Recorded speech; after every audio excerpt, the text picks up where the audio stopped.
I love this one. It's really made to control temperature with no noise. I used it for AMD 2700X CPU and I used before liquid cooler and CPU include cooler. This one is very practical and very silent, more than liquid cooler and CPU include cooler.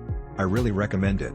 Do not lose your money in liquid cooler, it is a prank, at least for one I have bought. Best air cooling solution in the market today.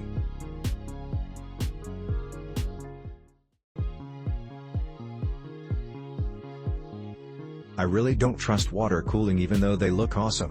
It's the risk involved with leakage or the pump going bad, but I digress. Noctua products are amazing, the colors not so much, but for a Ryzen build the orange light theme the Noctua fans look really good for it.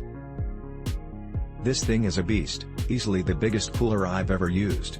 Comes with brackets to mount in either vertical or horizontal configuration. You will need a full tower case to fit this in.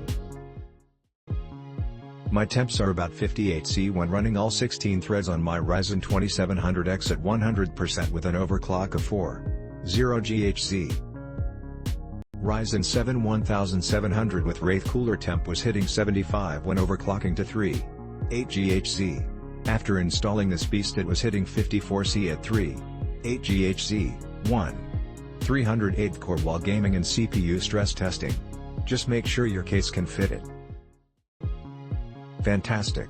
I was able to drop my temps around 15 degrees Celsius compared to the stock Wraith Spire. Running my Ryzen processor at 3.8 GHz at 60 degrees Celsius during Prime 95 stress testing. On idle it's running around 30 to 35.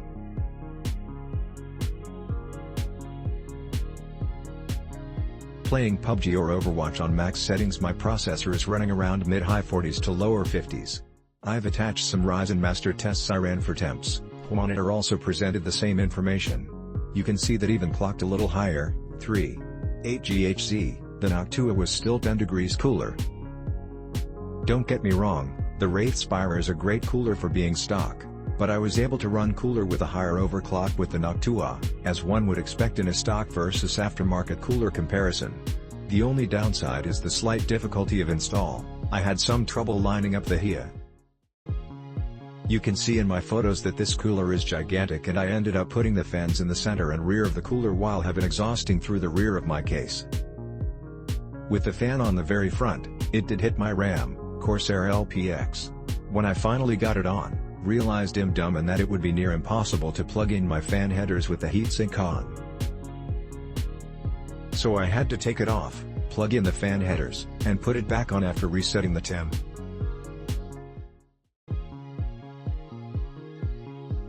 So definitely keep that in mind when installing.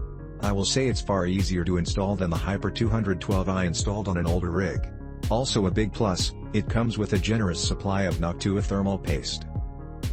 I ended up using it both on my CPU and replacing the original paste on my GPU. Now my graphics card runs a bit cooler.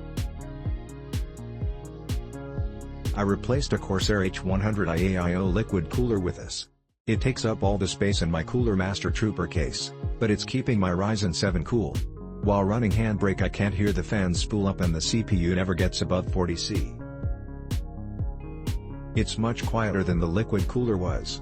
I wish I could have waited a couple of months for the black ones to come out.